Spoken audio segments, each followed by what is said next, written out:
All right, well, it's now my pleasure to welcome our first speaker for this conference, and what an amazing person that we have for you. His name is Justin Herald.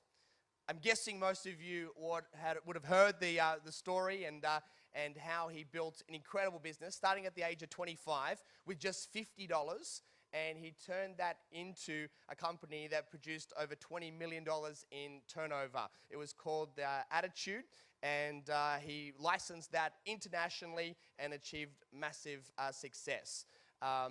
He also, in 2005, can you believe this, won the International Entrepreneur of the Year Award. The International Entrepreneur of the Year Award, which is obviously a major deal. Some of you might want to put that on your dreams list. And he also has written for a number of different business publications and has a readership of over 5.5 million people that absorb his messages throughout Australia and around the world, having achieved the success and reputation that he has. On his website, justinherald.com, he now gets over 30,000 hits per day. He's the author of 8 best-selling books, and he personally mentors over 100 business owners each year. And he's regarded as one of Australia's most sought-after speakers, does engagements all across the country, works with major brands like McDonald's and many, many others, and speaks to over 150,000 people every single year. So a huge background and success and achievement. So we're lucky to have him here for the next 3 days. We'll be doing 2 sessions for us, and this is going to be the first. Let's give him a huge blueprint welcome. Let's put our hands together for Justin Herald, everybody.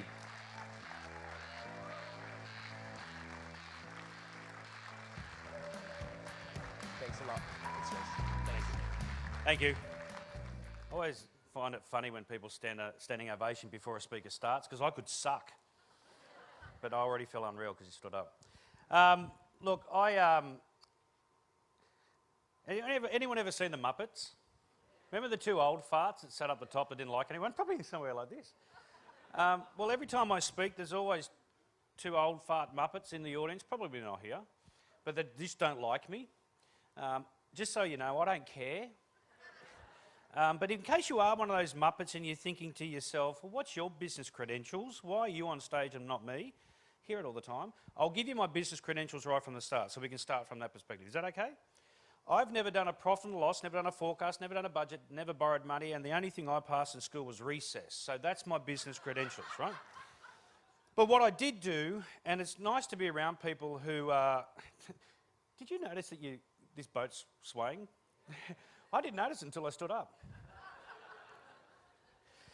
It's nice to be around people who are like-minded. So what I'm going to do today is come from my perspective on how I did what I did. There's a lot of walk-away information and take-home information on how you can apply this to your business. The way that I work, not only from a speaking perspective, but also with my clients, is I'm going to teach you on how to grow a business without spending any money. I'm a big fan. I'm in business, and the businesses are the things that I do to get the stuff that I want.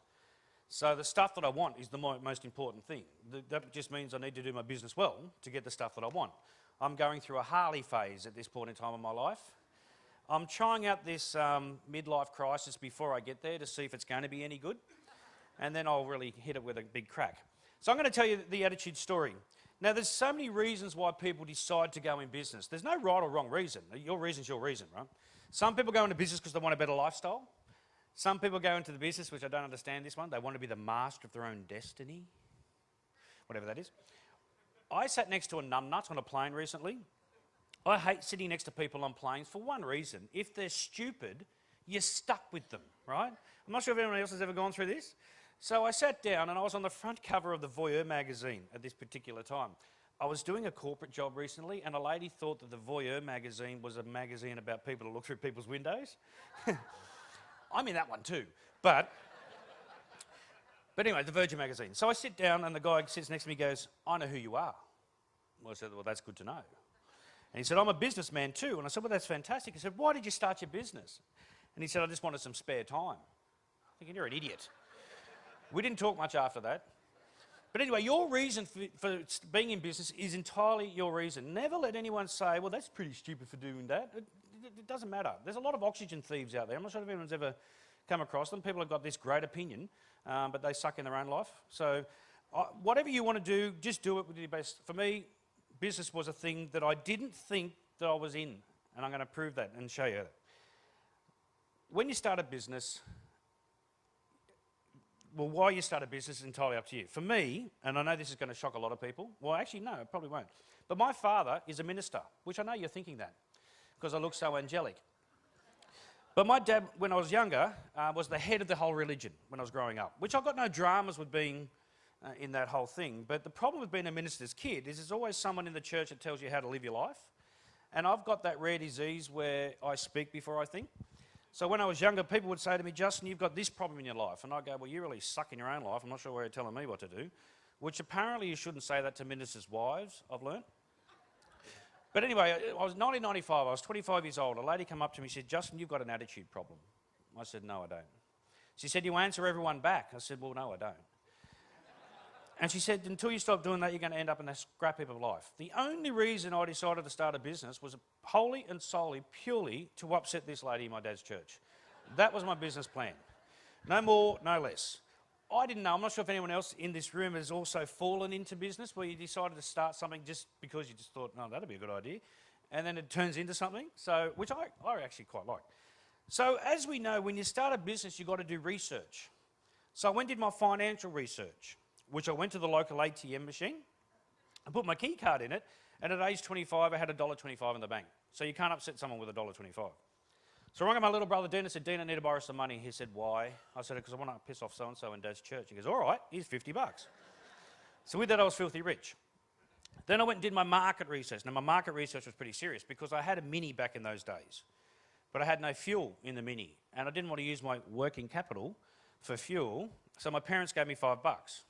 Now, if you've ever owned a Mini, $5 gets you a very long way, right? So my research was, how far would that get me, and how big is this $5 fuel circumference, and how many printers are going to be in that? There was one.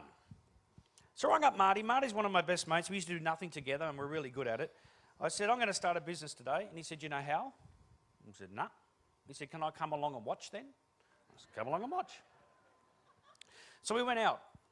So I walked into this printer and I said, g'day mate, I'm choosing you out of every single person in the yellow pages. Which wasn't a lie, I just couldn't afford to go to anyone else.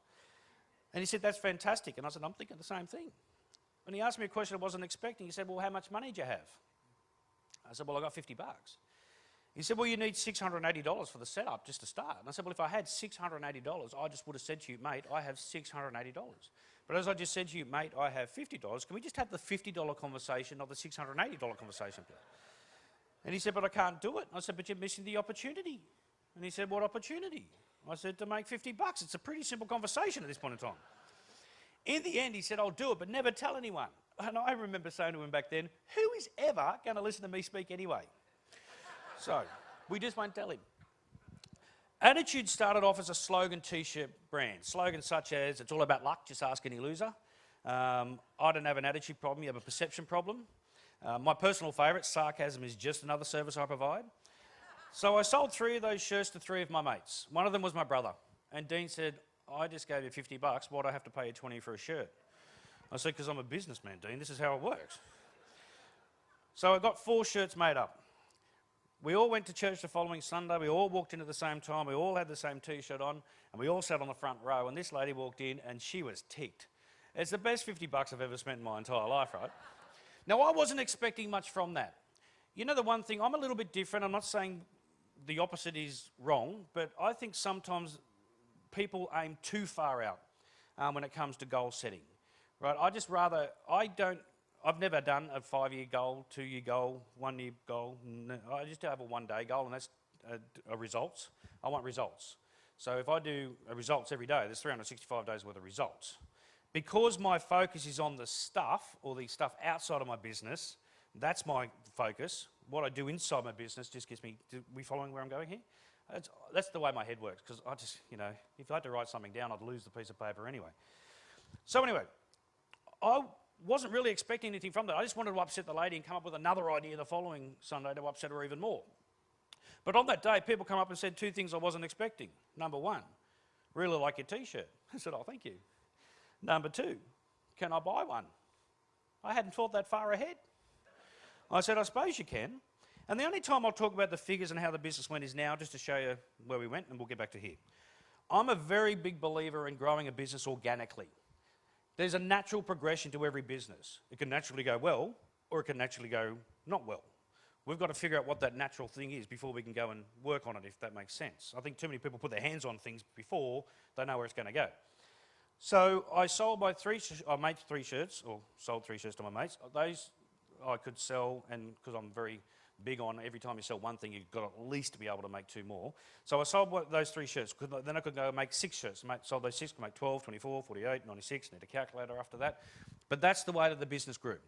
My first year's turnover, $50 startup. The first year was $980,000. Second year, $2.5 million, $5.5 million, $12.5 million, $22.5 million. The last year of the business was $37.5 million. So it sort of went okay. The good thing, though, about $37 million, besides the cars, I love cars, but besides the cars, and most women say to me, I don't get the car thing, I don't get the shoe thing. But, so besides the cars, right, it became an international brand. So now, wherever that lady goes on holidays throughout the world, I'm pissing her off globally now. It's fantastic. World domination. So, anyway, I'll get back to this day. So I started, because I didn't know what I was doing, and there might be some people, maybe not, there might be some people in this room who go, I think I'm doing it the right way, I don't know if I'm doing it the right way. Suck and see. I think that's the way the business goes. But I started to sell to my friends, and friends of my friends, and mates of friends of my mates, and my friends, and my mates, and my friends, and friends of friends. And then after a while, I ran out of people that liked me.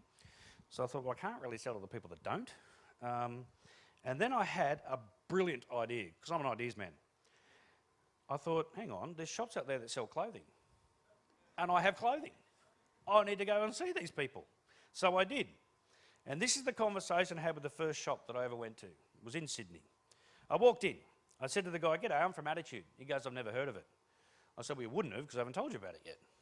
He goes, "Well, no one's asking for it." I said, "Why would they ask for something they haven't heard of? And if now they had heard of it, you still haven't heard of it. So if they ask you about it, you haven't heard of it, what they're talking about. So how about I tell you, at least you've heard of it."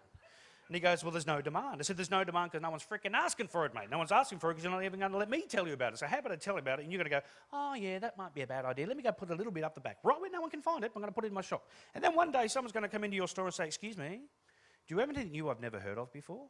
And you're going to go, "Oh, yes, right at the back of my store." You're going to go and show those people. And they're going to go, "I love that. Can I buy one?" And you, as the business owner, are going to go, "Cha-ching, yes, you can."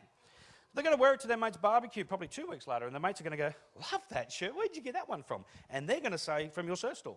So probably another 2 weeks after that, they're going to come into your store and say, "My mate bought a shirt from you a couple of weeks ago. Can I buy the same sort of one?" Which is what we call demand, but we can't get to demand because you're an idiot. You won't let me tell you about it.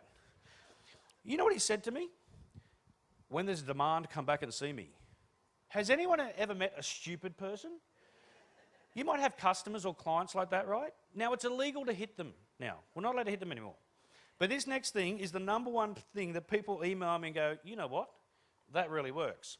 So, the next time you're in front of a numbnut person that's just doing your head in your head, give them a mental headbutt. It's going to make you feel so much better. You can virtually break their nose and they have no idea. You walk away all happy.